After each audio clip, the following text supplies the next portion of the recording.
Isubak si Bini. Guys, namili pa sila kung saan isubak kanding po manok. Ha?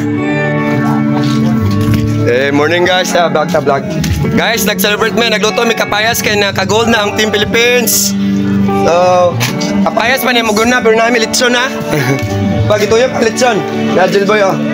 Second, silver po niya. Silver pero di pa sa Olympics. Sa dagan pa niya, dagan-dagan sa Bohol guys. Dira mo kapayas, pakitang mo.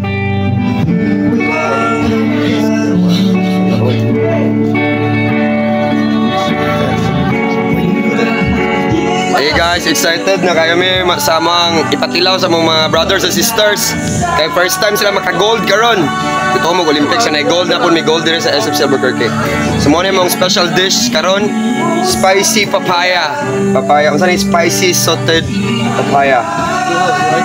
Sasok to ayo atong dilawan na. Akong tilawan.